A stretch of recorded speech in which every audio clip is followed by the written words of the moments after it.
situation critique. Ils interpellent les autorités et demandent un accompagnement urgent pour sauver un savoir-faire en péril. Don de sang, le CNTS alerte sur un déficit préoccupant. Le Centre national de transfusion sanguine signale un déficit de 25% dans les stocks de sang disponibles au niveau national et appelle à une mobilisation générale de la population pour faire face à cette situation préoccupante. Et puis au sommaire de cette édition également, à l'unité 14 des parcelles assainies de Kermassar, la première pluie sème la panique. Elle a été accueillie avec angoisse et inquiétude. Les habitants redoutent pour leur sécurité et leur santé, leurs maisons étant exposées au risque d'inondation et d'effondrement. En cause, l'arrêt des travaux de drainage des eaux de pluie, laissant le quartier vulnérable à chaque hivernage. Et puis, hors de chez nous également, le conflit latent entre Israël et Iran s'intensifie et inquiète de plus en plus les autres États du Moyen-Orient, ainsi que les grandes puissances internationales qui redoutent un embrasement régional. Mesdames, Messieurs, voici pour le sommaire. Le développement, c'est juste après ceci.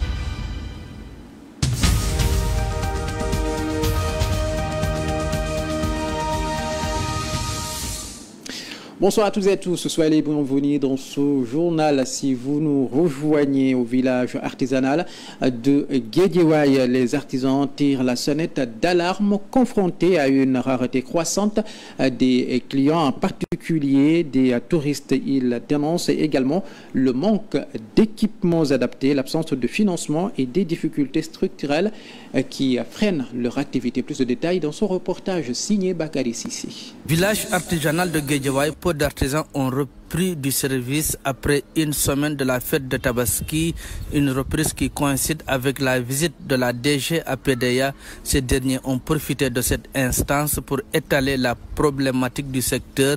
Le métier ne nourrit presque plus son homme, les touristes ne viennent plus. Alors. Oui, nous ne voyons plus de touristes, ce n'est plus comme avant. Au début, on avait des touristes, mais là, on ne les voit plus. Des gens censés les faire venir ici au niveau de ce village artisanal n'existent plus. C'est vraiment dommage. Ce sont des prix au rabais et c'est une mévente. Je ne parle même pas avant la Tabaski. Ça fait des années que ça ne marche plus. Les clients viennent au compte-gouttes, alors les charges sont là, un vrai souci. Ça, je vends ça à la paire, les deux à 6500. Normalement, ça. Les petits là, ils vendent 5000. Ça, les gros, ils vendent 8000 jusqu'à 10 000. Ça, il n'y a pas de prix.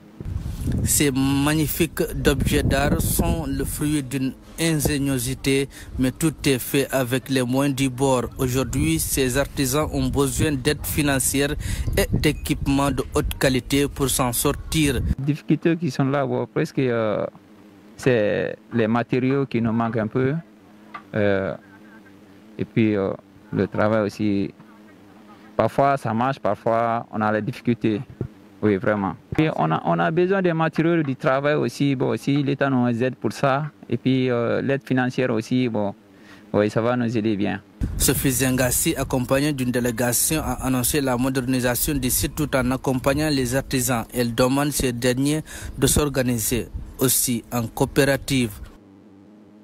À l'occasion de la journée mondiale du don de sang, le Centre national de transfusion sanguine a organisé une cérémonie officielle en présence des autorités du ministère de la Santé et de l'Action sociale. Selon le professeur Salou Diop, directeur du CNTS, l'objectif est de résorber un déficit de 25% en don de sang grâce à une mobilisation accumulée de tous les acteurs, voilà, il arrive à concerner des citoyens aux partenaires institutionnels.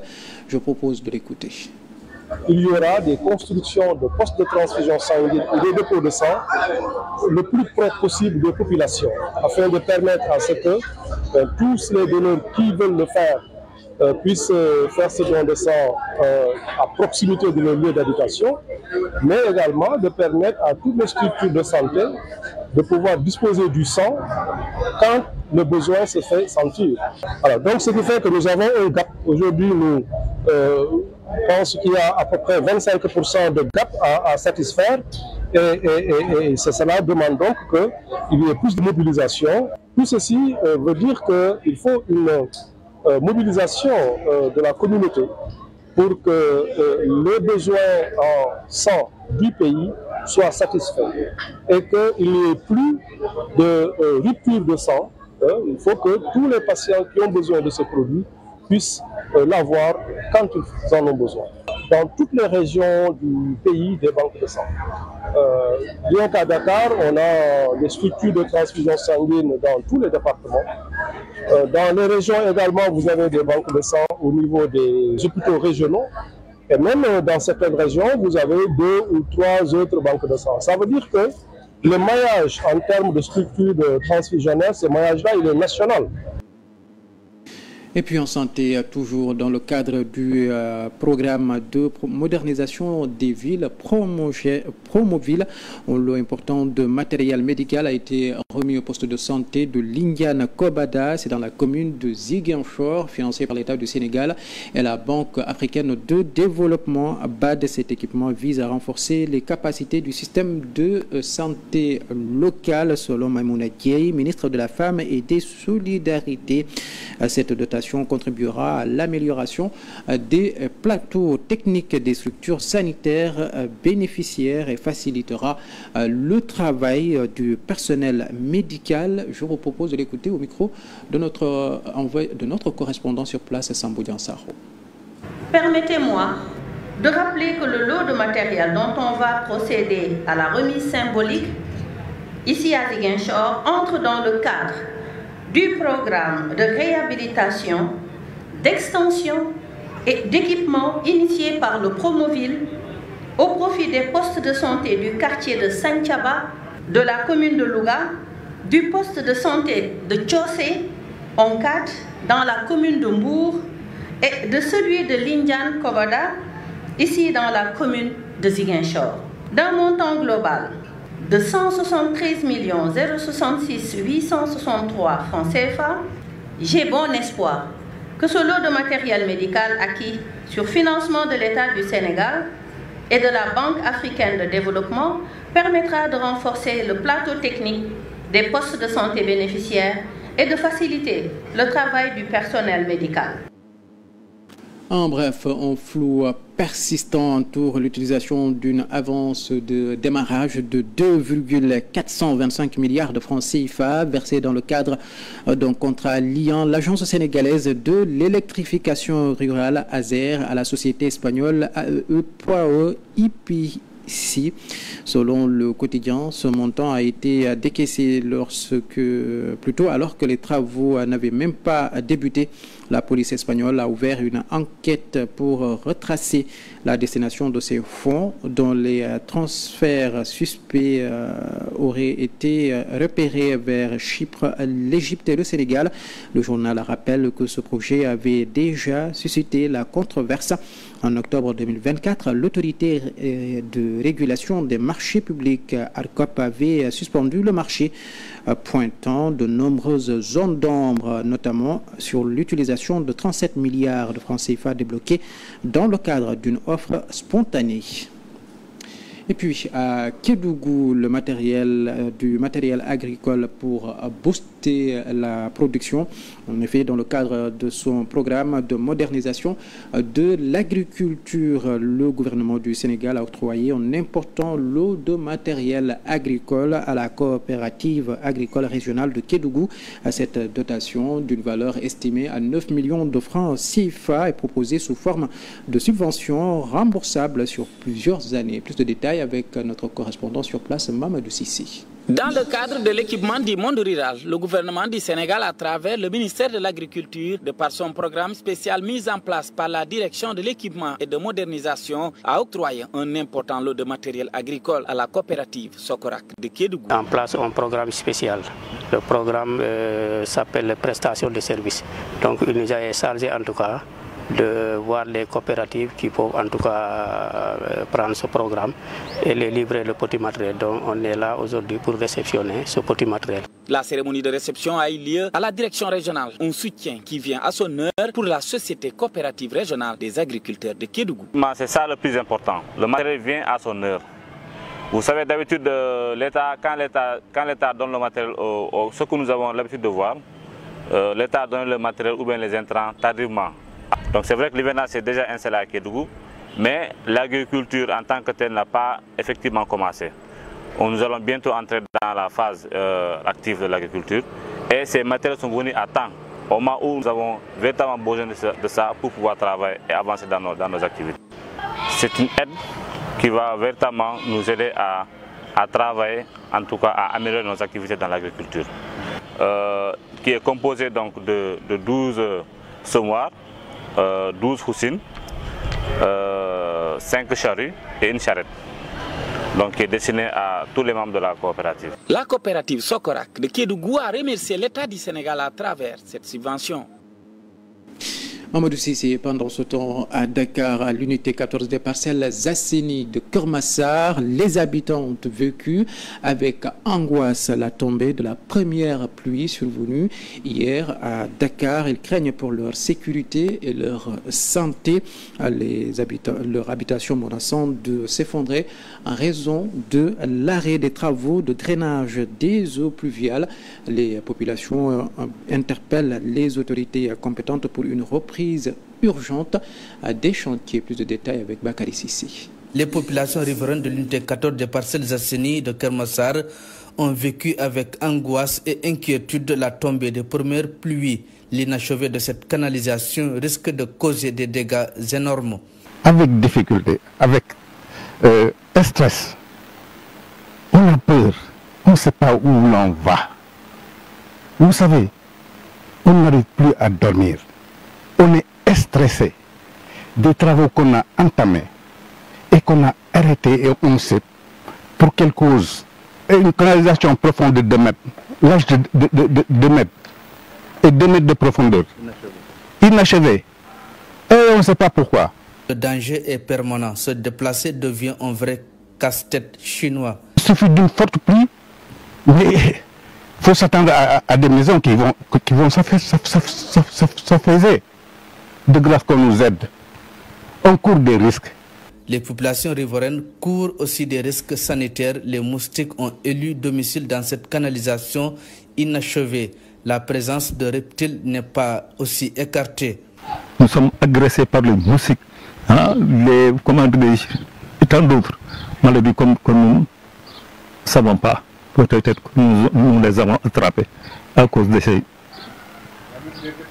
caniveaux là qui sont à ciel ouvert. Les autorités sont interpellées. On ne l'écarte pas. On ne l'écarte pas. Parce que si ils n'interviennent pas immédiatement pour résoudre ce problème-là, mais nous n'écartons pas le problème de reptiles. À travers vous, les médias, s'ils perçoivent notre message, notre cri de cœur, mais qu'ils interviennent rapidement sur ce problème-là, parce que c'est nous que le vivons. Depuis près d'1 an, les travaux ont été arrêtés. Selon nos sources, l'État doit de l'argent à l'entreprise CDE. Des correspondances ont été adressées aux autorités, mais aucune suite favorable pour le moment pour s'enquérir de la situation des riveraines de l'unité 14 des parcelles Zasseni de Keur Massar. Et puis en bref, le Parti démocratique sénégalais, le PDS, vient d'essuyer un revers judiciaire dans le bras de fer interne qui l'oppose à une frange contestataire. La deuxième chambre du tribunal civil et commercial de Dakar a, lors de son audience du 3 juin dernier, annulé la décision relative à la décision des membres du Bureau national de la Fédération des femmes du parti. En d'autres termes, Fatou Sow n'est plus la responsable des femmes de la formation bleue. Cette décision émane d'une procédure engagée par Awaba, militante du PDS, qui contestait la légalité de cette nomination. Le juge a tranché en sa faveur, estimant que le processus de désignation ne respectait pas les règles statutaires du parti. En plus de l'annulation, le tribunal a condamné le PDS aux dépens, autrement dit, à payer les frais de justice. Religion également dans ce journal. À la jeunesse des églises de l'Assemblée de Dieu a sillonné les rues de Dakar ce samedi 14 juin 2025 dans le cadre d'une campagne d'évangélisation. L'activité entre dans le cadre du festival de la jeunesse organisé à Dakar qui a réuni tous les fidèles des églises de l'Assemblée de Dieu, compte rendu Kadior Sissé et Tamsir Kandi. Une marche pour Jésus à l'initiative de la jeunesse de l'église des Assemblées de Dieu du Temple évangélique de Dakar. Dans la joie et l'allégresse, ces jeunes chrétiens élèvent la voix pour un Sénégal de paix tel que enseigné par la Bible. Aller dans le monde entier, proclamer la bonne nouvelle. Nous avons cette habitude de le faire à l'église en enseignant la parole de Dieu. Aujourd'hui, nous avons choisi de marcher avec le peuple de Dieu, en chantant, en louant notre Dieu, mais aussi en priant pour le pays. À travers cette campagne d'évangélisation, de la place de la Nation au rond-point Poste-Médine, en passant par l'avenue Cheikh Anta Diop, ainsi que plusieurs autres rues de la capitale, l'objectif est clair. Que les âmes, ces personnes viennent au Seigneur Jésus-Christ. Nous avons besoin, après le témoignage, après les chansons, les prières, que le Saint-Esprit puisse les stimuler, puisse les toucher et qu'ils viennent accepter Jésus comme leur Seigneur et leur Sauveur. Ainsi, ce festival de la jeunesse qui a démarré depuis jeudi se poursuit. Et hier, il y avait la nuit des talents. Aujourd'hui, il y a la marche. Et demain, il y a un concert, un grand concert où beaucoup d'artistes sont invités. Nous allons encore prendre le temps de chanter, d'élever le nom de notre Seigneur et Sauveur Jésus-Christ. Ce grand rassemblement a réuni près de 1000 jeunes chrétiens dans la capitale sénégalaise, venus des différentes églises des Assemblées de Dieu. Et l'actualité internationale à présent, et nous allons parler de ce conflit israélo-iranien, le conflit latent donc entre Israël et Iran continue de s'intensifier, bien que ces deux puissances régionales s'affrontaient depuis plusieurs années. Les derniers jours ont été marqués par une escalade préoccupante avec des attaques directes à l'aide de missiles balistiques. Cette montée des tensions inquiète de plus en plus les autres États du Moyen-Orient, mais aussi les grandes puissances internationales qui redoutent un embrasement régional. L'escalade entre Israël et l'Iran prend une nouvelle tournure. Ces deux puissances ennemies multiplient les coups, parfois dans l'ombre, parfois au grand jour. Depuis des années, Israël et l'Iran s'affrontent indirectement. Frappes israéliennes en Syrie, attaques de groupes alliés à Téhéran, cyberattaques mutuelles. Mais ces derniers jours, les essences sont devenues plus directes, plus visibles. Si l'Israël a lancé une frappe ciblée sur une base militaire iranienne près d'Ispahan, la réponse de l'Iran ne s'est pas fait attendre. Chaque attaque rapproche ainsi un peu plus les deux ennemis d'un affrontement ouvert. L'accord sur le nucléaire iranien suspendu depuis 2018 est un point central dans ce bras de fer. Israël craint qu'un Iran doté de l'arme nucléaire ne bouleverse l'équilibre stratégique au Moyen-Orient. Pour Tel Aviv, empêcher Téhéran d'accéder à l'arme atomique est une priorité stratégique, mais pour l'Iran, son programme nucléaire est présenté comme civil. Derrière ces frappes émanances, ce sont des jeux d'équilibre régionaux qui vacillent. Le conflit entre Israël et l'Iran dépasse largement leurs frontières. Il redessine les alliances, alimente les tensions et inquiète les grandes puissances. Washington joue un rôle d'allié protecteur d'Israël tout en essayant de contenir l'Iran. La Russie, alliée de Téhéran en Syrie, reste discrète mais attentive. L'Europe, elle, tente de préserver le dialogue nucléaire. Et c'est sur cet élément que nous allons mettre un terme à cette édition, mesdames et messieurs. Merci à vous qui l'avez suivi. Excellente soirée à toutes et à tous.